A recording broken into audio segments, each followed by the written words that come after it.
It's nice to meet you. It's nice to meet you too. Did you have any questions before we get started? Sure. Tell me a little bit about your show and about you. I don't really know much of anything other than that wonderful JR put us together. Yeah. My show is me talking to addicts and them telling their story, what it was like, what happened, what's it like now. I kind of bounce around. I think it's my ADHD. I kind of bounce around. I follow Um, that. Well, I get it. but I'm good at also keeping that acorn of what we were talking about in the back of my head and reintroducing it again. I'm like that too. People are like, where are you going? I'm like, I will circle back. I Yeah, will don't circle just give back. me a minute. I'll get there. Most of the time I come back. Every now and then I get a little lost, but most of the time I come back. And I have in my recovery, I have three significant dates, which is the date that I stopped using the opiates. They were my drug of choice. And that was April 25th of 2018. And then Fantastic. Rats. I'm sober from alcohol since Leap Day of 2020. So I have 5 years without a drink next month. Um, Incredible. and Congrats. then I had, thank you. And then I had a small relapse this past November with my Ativan, and Okay. I use my own medication. So I set my clock back to November 15th. I don't Um, even think you need to do that. I feel like in my practice, I always tell people, you know what, start from where you are, but it doesn't, I don't think that it takes away your clean time. I just, no, I, you get I to just, start where you are. that's why I keep those other dates mindful in my mind because, you know, yeah, I drank again after I initially got sober, and I got sober in LA, and we could even get into that. How Yeah. about this? Welcome to the show, Dr. Danielle. Thank you. I'm grateful to be here. Thanks for having me, JD. So we were talking about California, and I'm going to talk to you about rehabs Okay. because I went to rehab in Culver City, and there was a handful of rehabs in Culver City. But did I read you oversaw like 60 rehabs in Malibu alone? There's more than that because I mean, there were 60, I call it the rehab Riviera out there. I think a lot of people have coined that phrase. It's not mine. But the PCH area, Malibu, there are combined with, I think, sober livings and rehabs, there's probably 80 now. I That's think now there's wild. about 80. There's a lot. They just look like sprawling homes or smaller homes, but Yep. they're hospitals. They're actually facilities. Yeah. Yeah. So Let me, my thing, oh, well, it's fine. Um, yeah, the sober living is where like I kind of thrived. I yeah. did well in inpatient, because there you go to inpatient, and after like 28 days or whenever your insurance stops paying, you go to sober living. Right. Right. So how did you get him? Well, let's rewind. Um, you aren't an addict yourself, or were you? I can kind of straddle the line. I Okay, had a problem with benzos, with Xanax in particular.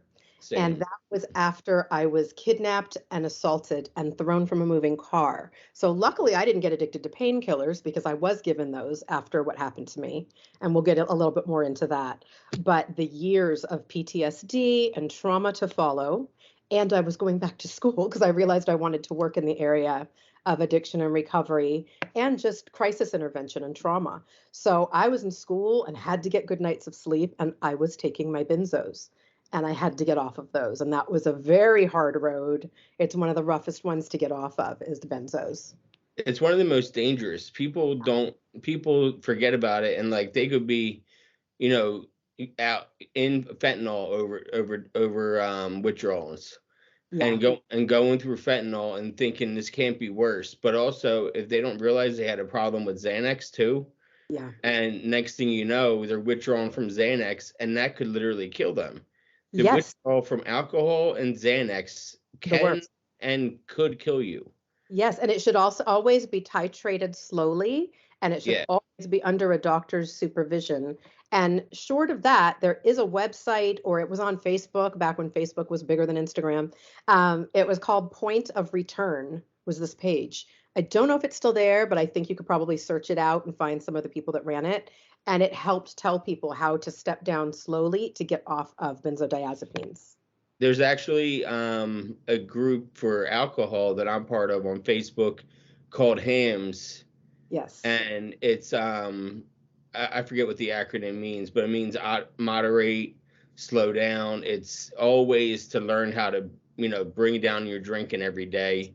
If you Right. drink 9 beers in a day, maybe go to 8 the next day, the seventh the next It's day. harm reduction because there's nothing Harm more reduction. dangerous than entirely withdrawing Yeah, from a substance like alcohol or benzos. or And I'd benzos. like to add that every polysubstance overdose, because I work with a lot of celebrities, so I've been on different podcasts about celebrity overdoses and things, and almost every polysubstance overdose involves benzos, and people focus in on the opiates and they focus in on these other things that are in their system that are kind of like sexier drugs that people want to talk about in the media, but benzos are almost always involved. And I think that over the years to come, that's going to be the next big one that people are talking about getting off of more publicly.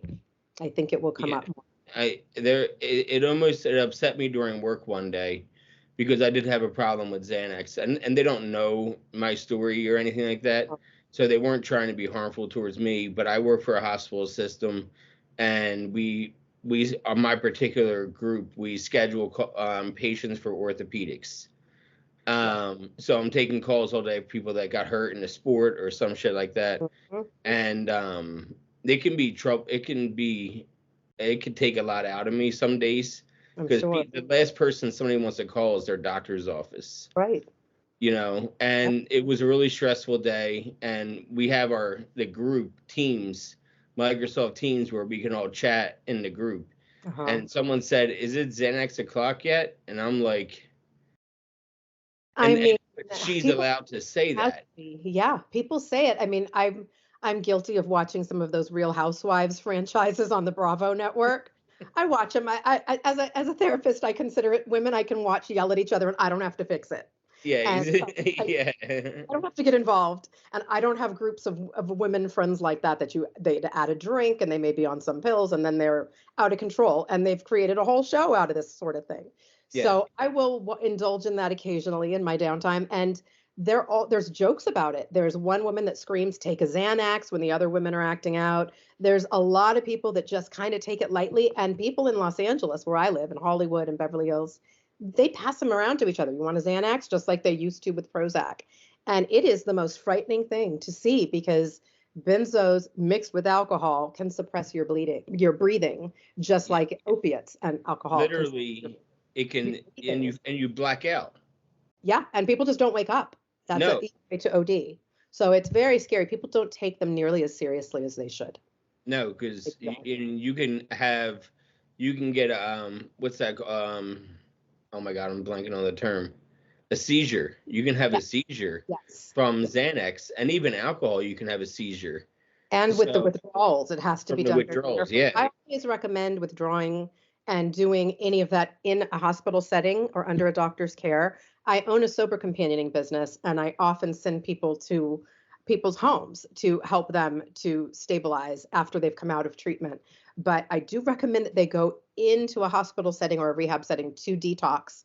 And in my business, I also have a part of my business called Plan D, that is still under the umbrella of Danielle Delaney Counseling Inc. under my corporation.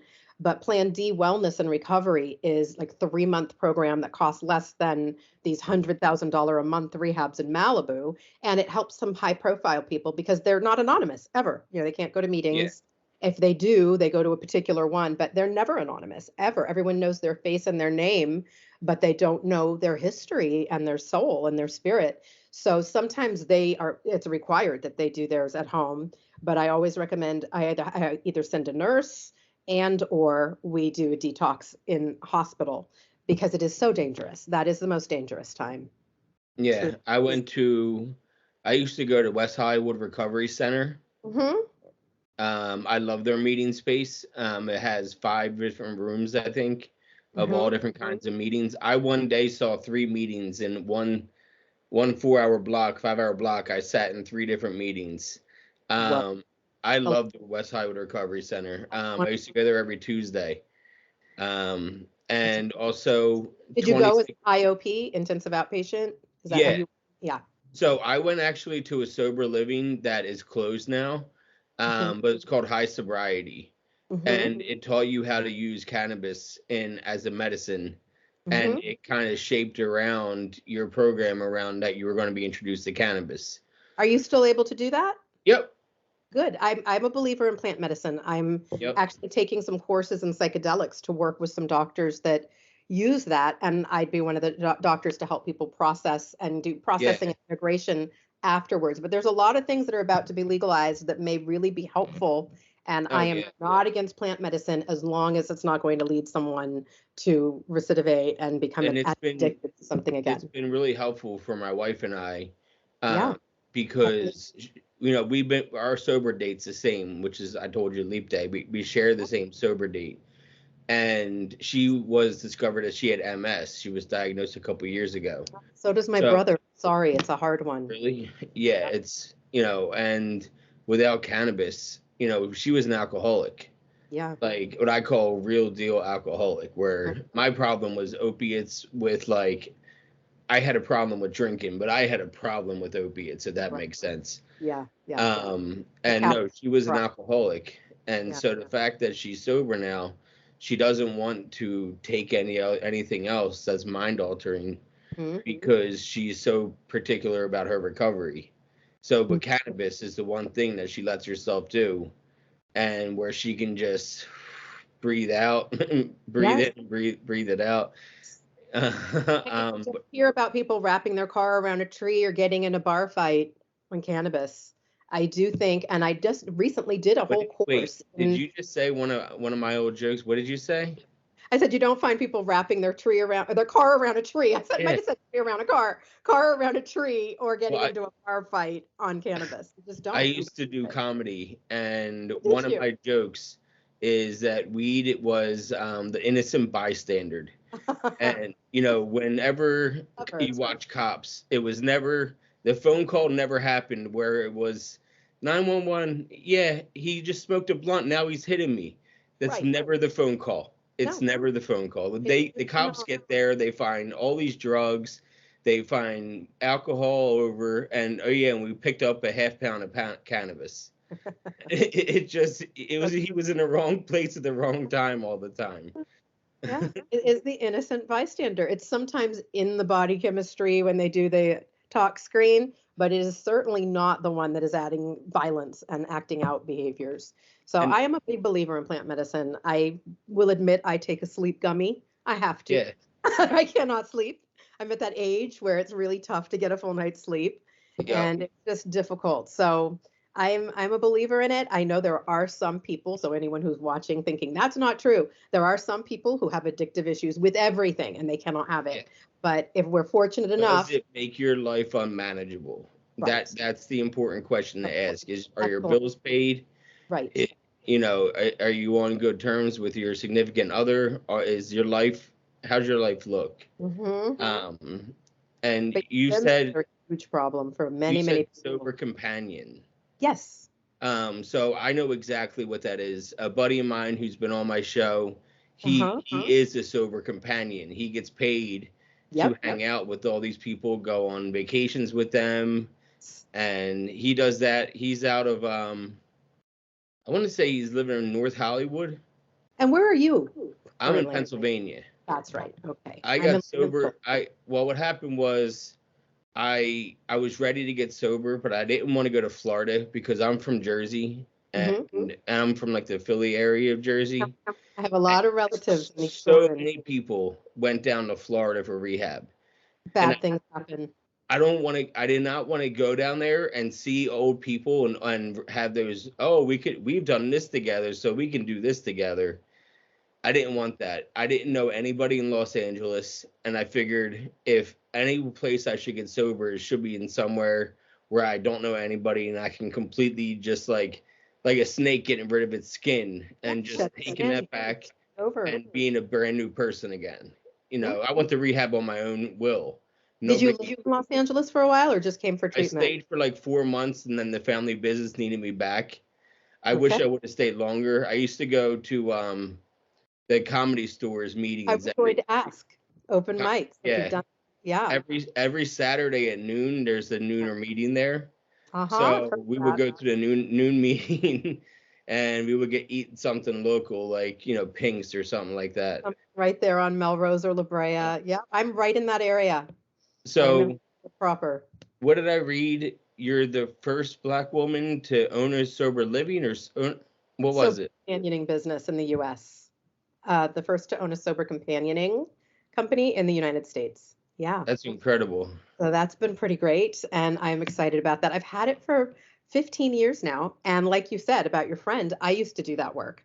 So my Yeah. companions really love that I know what the work entails because people assume it's going to be easy since the people are sober, or they think it's like babysitting, like just make them not drink. But people have their lives. They go upstairs into their bedroom. They're doing whatever they're doing. They have privacy. They go into their bathroom, and it really is, even though they're paying for that service, they can relapse. So it's really delicate work, and it's travel with them or other things with them. But I did it about 15 years ago before I started my company.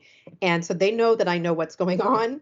And Yeah. I always tell them, when people are sober, sometimes the personality disorders or mood disorders come out to play. So it's not like you're not dealing with any problematic things. And plus, other people's lives are other people's lives. And you don't know. They may have kids and you're going to soccer games and being lunch mom and bringing food to the classroom and lunch for the kids or whatever, or going to their kids' games or going to Tupperware parties or whatever it is that that person does. Or you're dealing with an actor and you're on a movie set and you're kind of following them around and shadowing them or what have you. There's so many different ways to do sober companioning, but I'm That very reminds me of present. something else I read. Yeah. Something else that reminds me of something else I read. So So you worked on and you continue to work on set of TV and movies to help the actresses or actors mhm. learn what it was a traumatic event. Right, like I did that on Dexter. I'm glad. Wow, you've done your research. I worked on Dexter to help Jennifer Carpenter, the actress who played his sister in the show, to portray PTSD because she'd been kidnapped by the ice truck killer and the things that happened to her in that series. It's an excellent series. If you haven't watched Dexter, everybody watch Dexter. But I think it's streaming on Showtime now, but it's an excellent show. And It's this was streaming years ago. somewhere. I've seen it pop, maybe even Netflix. I've Yeah, seen because it. they have the new Dexter now, which was not as good, that just ended. It's But because you didn't have your touch in it. That's what it was, Danielle. You didn't have your finishing that's touch what it on was. I wasn't there. I it. wasn't there. But I've done it on Dexter. I've done it for soap operas to show how people would react if their city actually was flooded and they had trauma from a natural disaster. So I've helped soap actors, I've helped television and film actors, and it's a wonderful thing to get to do because you're informing them of how people behave with different conditions and how you would behave after trauma. And my therapy's trauma informed, and it came from my history of the trauma I went through, which led me to being on the benzos that I had to get off of. And it's just there's a lot to be said for people doing their job properly on a show because that speaks to the people watching that may identify. So it speaks to the success. She was nominated for an Emmy, the woman who I taught to show PTSD on Dexter. So to That's Emmy got nominated that's for got to feel good, right? That's yeah, got it to was feel good. great. I was like, well, I should be good at it. I've had enough trauma. I should be good enough, and I'm a doctor, so I should be able to teach her how to portray trauma. But it's that part is really fun when I do things like that. I enjoy that, and I do that work under a different business I have called Delangerous Productions. It's Delaney mixed with dangerous. So Delangerous Productions is that, and I have a website for that at delangerousproductions.com. And then my counseling practice, which it's daily to do my phone sessions or Skype or Zoom sessions. And I work with different people trying to help them make sense of their lives. And sometimes they are addicts, and sometimes it's a rape crisis or other trauma. I work with adults molested as children, AMAC, it's AMAC is the acronym for adults molested as children. And I just work with a lot of different people. I do couples sessions. I love my work. I'm There, never bored. It's never the same. I have a few people coming up on my show that, one, I know both of them. One's my wife, and we're coming up on our 4 year. And the other one is her nurse that she has full time. She has a nurse during the day. Hmm. And and they're best friends. You know what I mean? Yeah, Like to be working with her with MS and the injections and all of that. That's everything great that that goes she's into by her it. side. She takes her appointments when I can, all that kind of stuff. Wonderful. Wonderful. But she also is an adult, revisiting. being molested as a kid.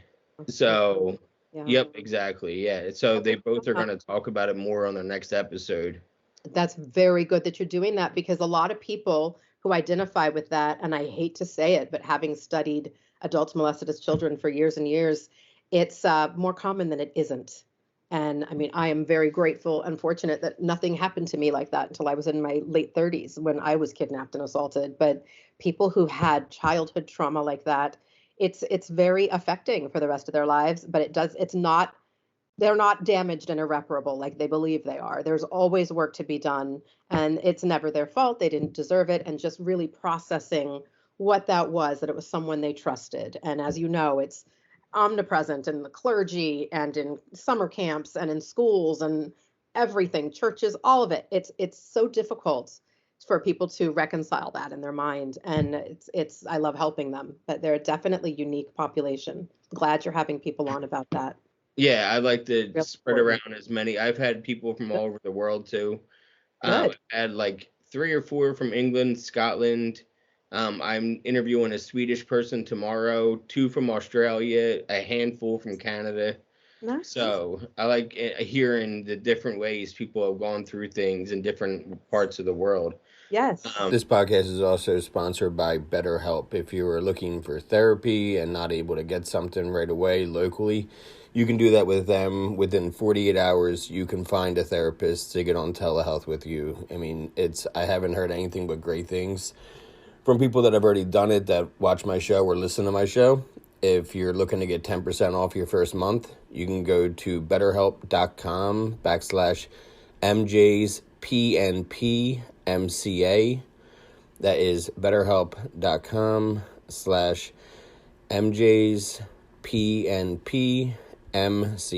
And I want to bring up a buzzword that I've heard so far probably 100 times, which is trauma. Yes. What was going on in 2005? In 2005, I was an actor and a model in my past life. That was when I was 37. So I'm 55 now. And time has flown, but at 37, I hadn't ever been struck in the face or beaten or assaulted or anything like that. But I went to a red carpet event as an actor. And if you've seen them on TV, you see all the limousines lined up outside, or it used to be anyway. I don't I know. watch Entourage. Okay, so it was in that time period too. I mean, Yeah. that's filmed all over Well, here. Entourage was 2004 to Yes. 2011, Yeah. so 100% that Absolutely time. right time period. And I had a girlfriend who was on Baywatch. She's the redhead on Baywatch. It was her birthday party. And she also was a performer. She's a singer, Angelica. So she's very talented. I love watching her dance and sing still. Does And she I do was at her, drag? pardon? Does she do drag? No. No. She's just gorgeous and was on Baywatch, so she just performs. So she's a born female, and she just loves doing her shows. I love going to drag shows. My friend Diamond Onassis is a drag star, and I love watching her. So I enjoy all of that, and RuPaul's Drag Race, all of it. Yeah. But anyhow, I was at Angelica's events as my best friend. I'm there, and I had multiple friends there. I had my own guest list there. I was not alone, but I wandered around and would socialize, and I was having vodka tonics, as you do back before you're sober. And as one does, right? So I had too many of them. And as I left, I got into the wrong limousine, and they kept me. And it was a group of men that kept me there, assaulted me, drove around with me.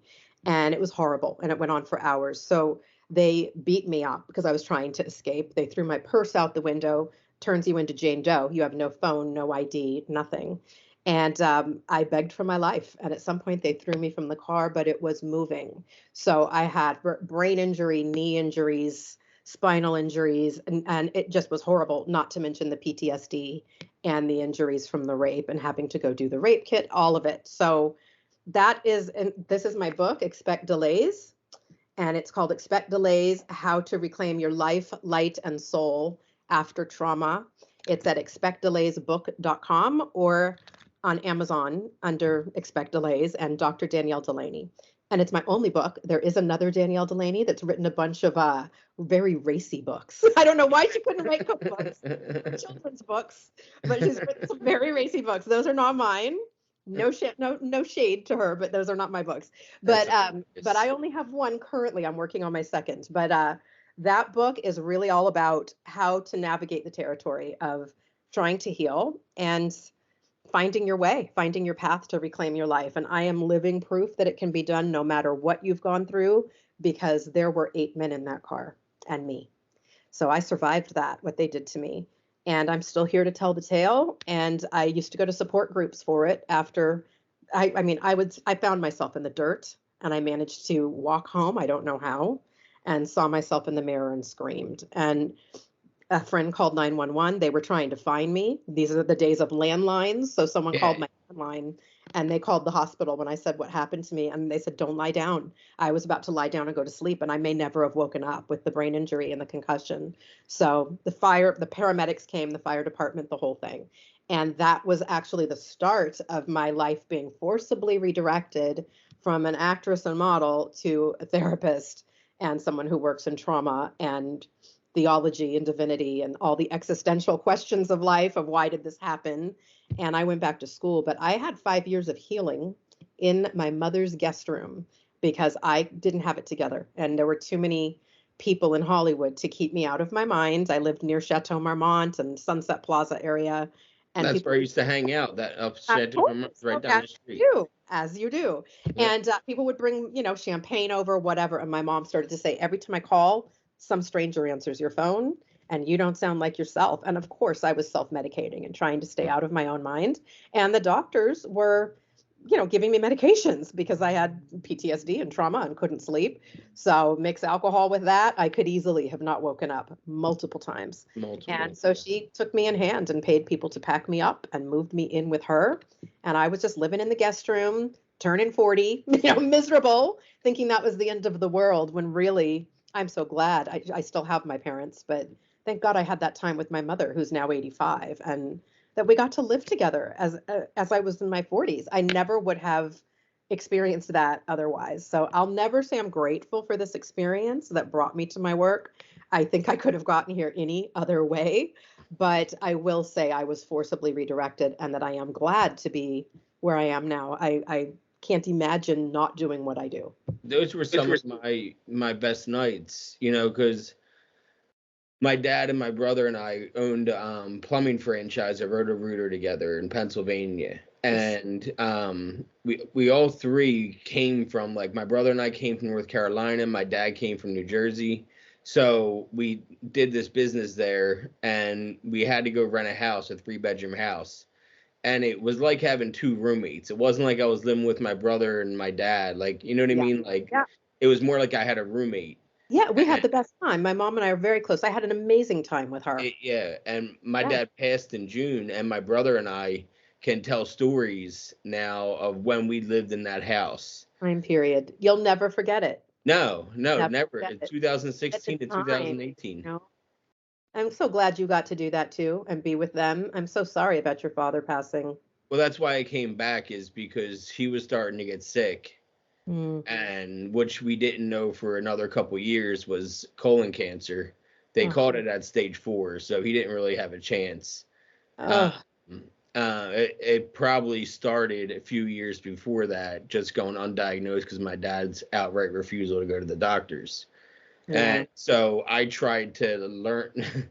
It's a learned behavior now through my wife, who has told me, you have to go to the doctors. Yeah, and you have to talk to them. You have, at least in your 40s on. They used to say 50, but now I'm 30. I'm 37. I go to therapy weekly, and I go to psych once a month, and I go to therapy weekly.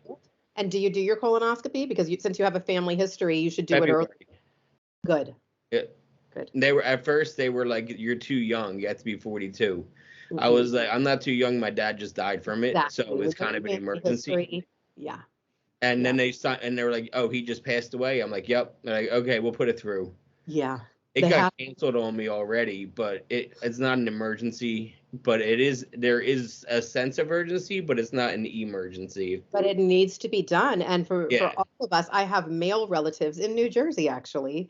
I have a lot of family in New Jersey. I had family my parents were from Charleston, West Virginia, and Wilmington, Delaware. And my dad's a doctor, went to Harvard. So first black medical fellow ever at Harvard. So, Oh or from shit. Wilmington, Wilmington. And he knew Biden. He's just an interesting man, my dad. He's also a jazz musician and a cardiologist. So I love easy. jazz music. Oh God, I'll have to send you some CDs. But Okay. and you can find him online too. It's the Raw Sugar Quintet because his initials are Richard Allen Williams, so Raw.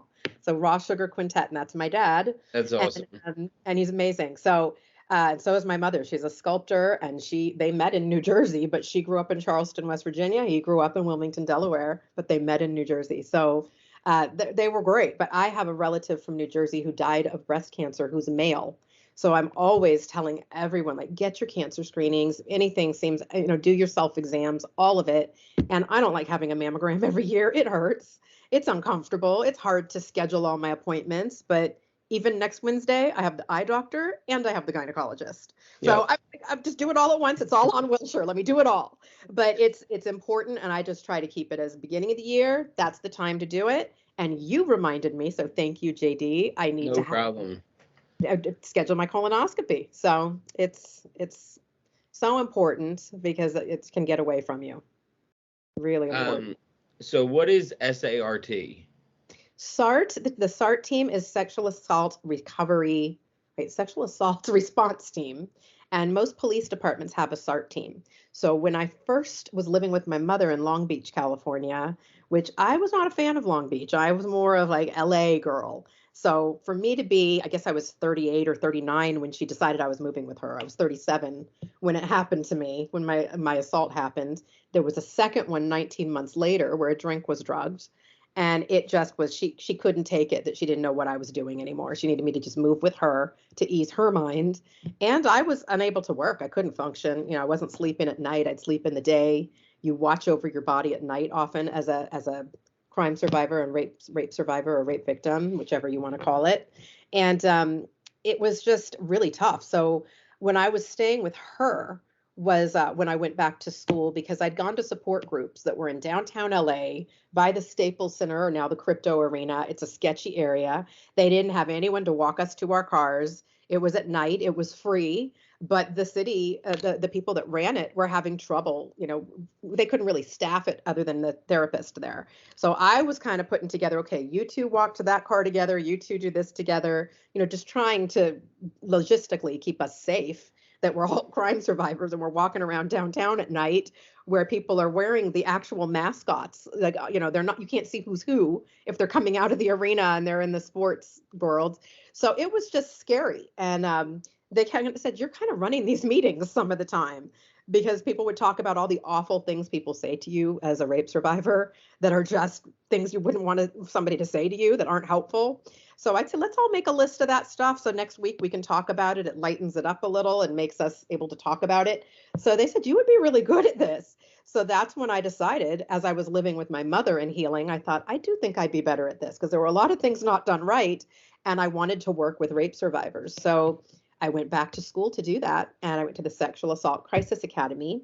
And part of what they do, once you're certified to do this work, they hook you up with the police force right in that area. So it was a sexual assault response team in Long Beach. And what they do is they call the people who graduated from those courses, and we go, or I would go to the hospital and hold the hands of the rape victims as they go through the rape kit, which is way more invasive than it looks on TV and movies. And I was great at that because I sure wish someone was there with me when that happened. My family couldn't get to the hospital fast enough for that. And it's a very invasive process, but worth it, because it's how we hope to get them. And it's just working with the victims of violent crime, being there with them. And it's intense to take the courses to work with the SART team. You have to sit through a molestation case, a trial, also some domestic violence cases, some rape cases. And you just learn so many things about how to approach victims of crime and how not to. I feel like they need to like inundate and overwhelm, but numb you to it. Yeah. Because they want you to be numb in that moment of, you have to be in that moment with your head, knowing that what to ask, why to ask, or when to ask. Yes. Who It's to ask. intervention, and you have to do it right. And you also have to know, you have to be kind of a blank slate. Like you and I are both in these black t-shirts today. You can't go into a crime survivor's hospital room with a shirt that says karma or with a cross or a Jewish star or anything religious or leaning any direction, because that's not what they need right then. They need you to just be there for them. They don't need to think that you're believing that this is their karma or that God it's just you can't rain that down on someone. And the Yeah. littlest thing can honestly affect someone in that horrible raw state right after crime, being a crime survivor. The last thing they need to see is something that makes them feel like less. And so they teach you a lot of different ways to behave. And I sure wish that I had someone like that there after mine. So, and also the factual things. I wish they'd pulled the cameras from the club where I was put in the car. It turned out some of them were broken, but I could have sued probably, and I didn't because it was my friend's party and I didn't want, just I wished I'd had someone who was a court advocate, like I am now a licensed court advocate, but I also wish I had someone from the SART team, and it wasn't as available at Cedar Sinai where I was at the time in '05. I don't know now. I think it's more often, but I did more of that work in Long Beach more than I did in LA. And it was so meaningful because you're also a fresh set of eyes when you've just come from those courses. And the police and the forensic nurse, we had a girl who had been raped by a family friend. Her mother had just passed, and this man got in the house, and he said if she didn't comply, he'd go into her baby's room and do things to the child. So she did. And she took her clothes off and showered afterwards because she was so horrified that this drunken friend of her mother's came in and did this to her. And so the police said, well, she took her clothes off, she showered, there's nothing to swab. But I listened to her story because I was in the room with the forensic nurse too. And she said he kissed her neck, like as though she were enjoying this poor girl. And so I heard that, and they kind of missed it because they do hundreds of these. There's one every 3 minutes. So they miss things because they have more seasoned eyes. With the beginner's eyes, back in that year that I began this, I was able to say, I heard her say he licked her neck, and I remember that there's more DNA in saliva than there actually is in sperm. So can we swab her neck? And they did, and we got him. So we had the proof. Otherwise, there was no proof. And so that made me happy. And as much as living with my mother at the time, she would say, what are you doing? You're driving across the bridge into San Pedro at night at 3 a.m. to help these victims. What's going to happen to you? And isn't this PTSD going to get worse being around them? And I'd say no, because we never got mine. They got away. They probably left the country. But we might be able to get other ones. And when I'd come home and say, we got him, I was elated. And I also, am religiously watch Law and Order Special Victims Unit, as many crime survivors do. It's like wrapped up in a bow, so it makes you feel good, and you identify with that story. And it doesn't ever really get wrapped up in a bow, and it's very rare that rapists are convicted in real life, very rare. So to see it on TV is like, yeah, I just like it, like watching it. I fall asleep to that, which is very bad for you, but I do that. So I can watch a marathon, and it's Christmas and I'm watching Law and Order Special Victims Unit. But it's one of those things that to get to do that in real life was so rewarding and still is. And Now, I just want to not work with crime survivors, and I wouldn't want to not work with addicts. It's just the two are intertwined because people self-medicate after violent crime. So also, a little bit about me was for a little while, my wife and I started a meeting center in the town we live in, where, like the West Hollywood Recovery Center, is kind of what my idea was, to have multiple different types of meetings. Like we would have, AA, NA, Al-Anon. The big one we had was our weekly LGBTQ meetings. We would do a separate hour for teenagers to come in and teenagers to talk to the adults in the community and kind of guide them and all that kind of stuff. Unfortunately, we didn't have the funding. We were keeping it afloat all by ourselves, and we couldn't afford to keep paying for it. Speaking of drag show, that's what one of the benefits that was held to keep us up open was a drag show. So that's how much we're in the community. And I think I read you do something with the LGBTQ, don't you? I do. I spoke this last year at the LGBTQ Center right here in West Hollywood about healing from trauma and about many of their issues, not being accepted or having been runaways. A lot of them lived at the LGBTQ Center, and I didn't know people lived at the LGBTQ Center. Neither did I. Yeah. And it was during COVID. So, everybody's wearing masks and the whole thing. I mean, we're still in COVID, but it was like hardcore COVID time. And so I gave a speech there, had a great time. And the way that happened was because I met Diamond Onassis, who she's trans and she's a drag queen. She does both. And she's an amazing performer. And she was performing in West Hollywood, but I met her because she was working at Sprouts. And I said, I like your highlighter. I like your makeup. She's like, I like your purse. We started talking and kind of held up the line. And then she told me, I said, how can I support you? She actually was Miss Trans USA for California. That's So, awesome. or she was competing to be, I think, Miss Trans World or something like that. So she was going to Florida for another competition, but she had been Miss Trans USA. So I was proud of her. I know. And so she was a very cool woman. She still is, but now she lives in Chicago. But when I said, how can I support you? She's like, I need you to speak at the LGBTQ Center. I do volunteer work there. I'm running some classes there and supporting the young people there. And I said, great, here's my card. Give me a call. I'll do it. She called the next day. How about Monday? And I was like, whoa, okay. So I did it. I just went in and did it. And I've always worked with the LGBTQ community, just having grown up in LA. My brother is gay. He lives in Belgium with his husband. He's the one that has MS, like your wife. I love Belgium. I love it too. I love to visit him. My favorite city was Ghent. Yes. Ghent is a really cool city. And I loved what they said that the river in Ghent, or the canal in Ghent, actually leads to Paris. Yes, and I usually am staying in Paris and take the train to see him in Belgium. So that's always wonderful. And he's not in Antwerp anymore. He's in Turnhout. They live in Turnhout. Okay, I didn't go to Antwerp. We went to Germany, and then we went to Belgium, and we stayed in Ghent for a couple of nights, and then we went from Ghent to Amsterdam. Wonderful. And we were there for a couple nights in Amsterdam, and then we flew back home we got to the hotel across from the hospital in Brussels, and this was in 2016 when all the Paris bombings happened and stuff like that. So the retaliation from those bombings happened in that airport 2 days after we left.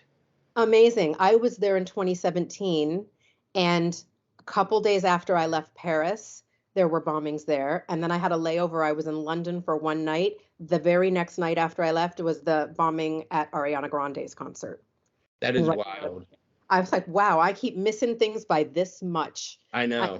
Including my assault, I could have been killed easily. The next step after you were kidnapped? Kidnap and rape is usually assault. Yeah, they took me in that limousine and had me for hours and hours and hours. Yeah. And you would have thought they were getting into a limousine, like they would be afraid of being recognized or anything like that, or they just didn't give a shit. They probably had their own driver. It could have been their own car. We tried pulling the red light cameras. We had detectives. We had everything we could think of to try to track them down, but to no avail. And I just have to believe that they will get theirs one way or another, because there was nothing I could do. Their DNA's in the system. We did the rape kit, but it's really, really scary out there that, anything can happen.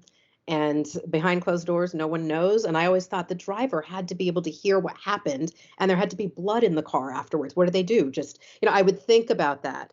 And for months, actually, probably a couple years after that, as I was healing, I would get sick every Friday and Saturday night, just sick to my stomach, because I knew they were doing it again. Why wouldn't they, when they got away with it? So it was really rough to heal from that event in my life.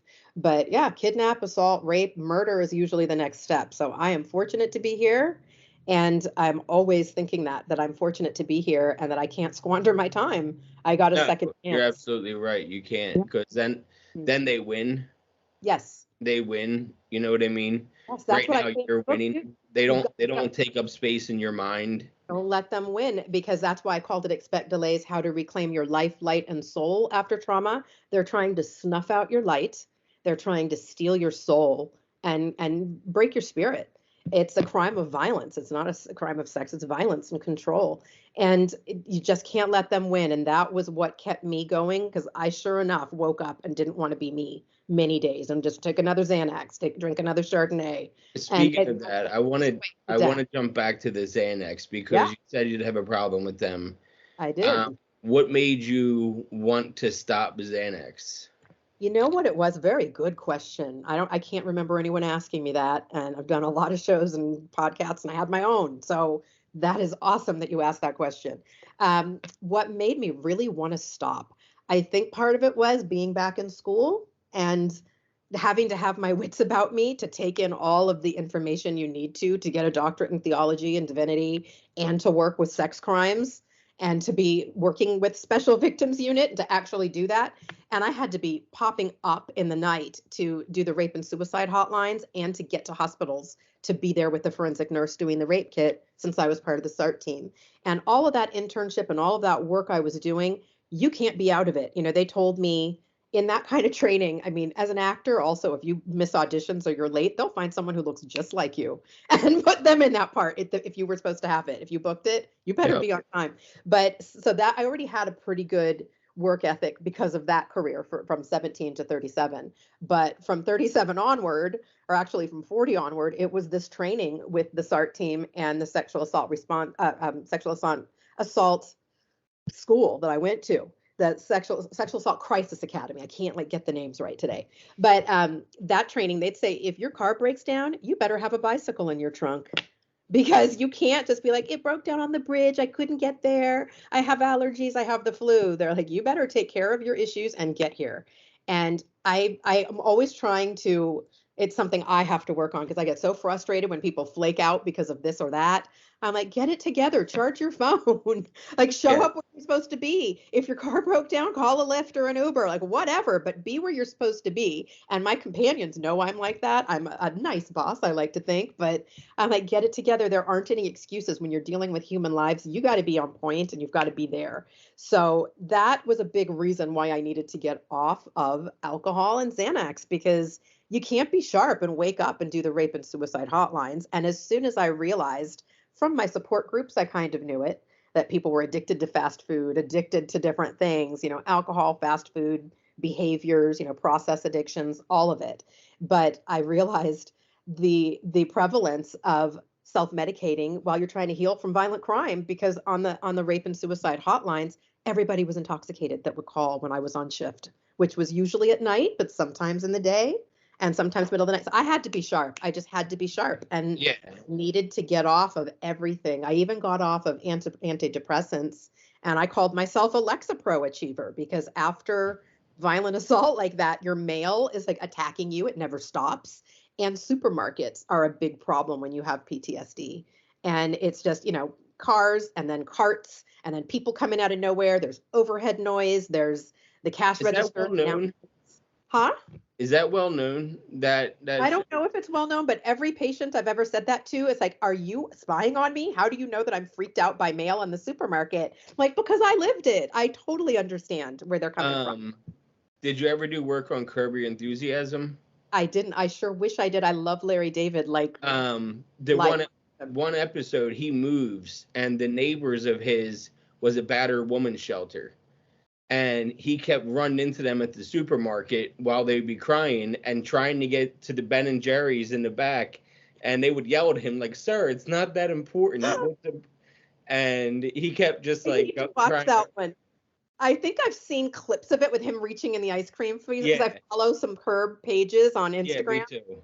But I love that show. I love that show. But every time there was a situation, the woman was having a breakdown, just crying in the frozen aisle of the supermarket. This is starting to ring a bell for me. He's like, she's crying, but I need the ice cream. And can't you move it down? Just move it down a little bit. Standing in front of the case. Now I remember it. Yes. Yeah. Yes, but the supermarket is a huge trigger, so he got that right. He gets so many things right. If you ask me, I most often agree with Larry, sadly. So do I. I've been a big fan of his. I watch his show still. It's the last season. Starts up in a couple weeks. Yeah, I can't wait. So I'm excited. I'm a fan too. And he's always at the Laker games too. Yeah. One at 5 p.m. And I love seeing him in the audience. It just kind of gives that extra LA-ness to it all. It's just fun. I love him. One last thing I wanted to ask you about before we let you go is, I don't know what a doctorate in divinity means. Well, theology and divinity are both religious degrees, basically. They're hard to describe, so one would have to Google to really like get the on that. But I got into that because I didn't want to become an LMFT. I wanted to still be able to do interventions and not have that issue with families. A lot of times there's some barriers to that if you're an LMFT. So I became a crisis intervention What's an counselor, LMFT? licensed marriage and family therapist, which is what you find a lot of in most rehabs. So I'm always an outside practitioner. I'm in private practice. I don't work at any rehabs. I always say I'm of no country. So when I do an intervention, I don't really care where they want to go. I just want them to go to treatment. And often it's a rehab that has contracted with me and said, we're hiring you to go do this intervention. And I'll go do it. But if they want to go somewhere else, I don't care. Like I want them to go where they need to go. And if they're not comfortable going where their family wanted them to go, I'll just say, listen, let's get them in somewhere. Let's just go where he wants to go, where she wants to go, where they want to go, because it's just so important they get in treatment. But yeah, there's so many of them, and I really realized that there's barriers if you're an LMFT, and I like to be very, I like to have a personal relationship with my clients, not like real personal, but they can ask questions, you know. I don't want to have that wall up where you're not allowed to disclose anything, and you know, within reason, nothing they can use against me. But I'm also very public. I have a book. I had a radio show called The Real Deal with Danielle Delaney that people can Google. It's on Apple Podcasts. It's everywhere. I had that for a few years, and my between the book and magazine articles and all of that, I'm just very public about what I went through. I have no secrets or skeletons unless there's some I can't remember. Yeah, I'm sure me there are. too. I'm I sure have there are. to be. I have to be. You know what I mean? Because everyone that I'm trying to get watch this are people that have been in my life in one way or another at different times, Yes. and it's a lot harder to lie. Yeah. And To remember it. yeah, and lies cause gray hair. You know And what I mean? problems like Larry David issues. We don't need any Larry David issues. So it's easier to just be real and honest and not be Yeah. trying to cover something up. I always watch him and think so many things could be solved if you would just Oh, tell the truth oh my and not be a God. Larry, problem. Larry getting his problems are sometimes the funniest things in the world. Once you realize what Larry is going through, it's over. It's so It's funny. so And you're entertaining. like, don't do that, Larry. Please don't do that. Please. It's He this took, he constant took a pair of cringe. shoes from the Jewish memorial from the What? From the Holocaust survivors, Holocaust Museum. Yeah, I and he mean, started wearing them around. I know. It's every episode is beyond just more entertaining than the last. But honestly, it's that existential question of why me that I think all victims of violent crime kind of universally feel. And I include violent crime under the AMAC umbrella, the adults molested as children. That should never have happened to them. And there's just so much of the why me and the existential question. So that led me to theology and divinity, which is interfaith. I'm not religious, I'm spiritual. So I really just You ever wanted to hear be able what to the help. difference is? You ever hear the difference? Yeah, The I'd love to know difference, your the take. different, the difference between spirituality and religion is people who are afraid of hell go to religion. People that have been to hell go to Go to spirituality. spirituality. That's perfect. That Yeah. is perfect. But And I that did have that one more question about you for you. okay. What Okay. is Iron Fist in a Velvet Glove? I say that when I'm referring to my method of work because whether it's an intervention, whether it's one-on-one counseling, whether it's being the boss and sending my interventionists and sober companions around the world, whether it's the south of France or a horse show in Ohio, they have stuff going on in their lives too. So it's kind of supervising and managing the companion as well as the client. And they're all in recovery. You know, they need to have walked this walk to be able to relate. So it's Iron Fist in a Velvet Glove is actually how they describe Librans, and I'm a Libran. I'm not really a horoscope person unless it's good. But I also am not a Libran because I'm not indecisive. They can make me crazy, and I'm like, I must not really be one because I make up my mind like that. So then Yeah. like, there are things in your chart. I'm like, whatever, whatever. But I've read often they describe Librans as an iron fist in a velvet glove. So it really just means being strong, but being gentle about it. You know, you got to be able to move people along and be strong and be firm, but not be harsh. And I think it's really important to be gentle with people in recovery. So that's what I love to do. And I wanted to tell anyone who wants to reach out, it's DanielleDelaneyCounseling.com is my website. And So I'll put that all at the bottom. So whether you're listening or watching, give me any of the links that you want. I'll include them in the bio, so that's not a big deal. That and expect delays and my Instagram, and that's it. But people Yep. can find me wherever, or just Google. Is your book on Amazon?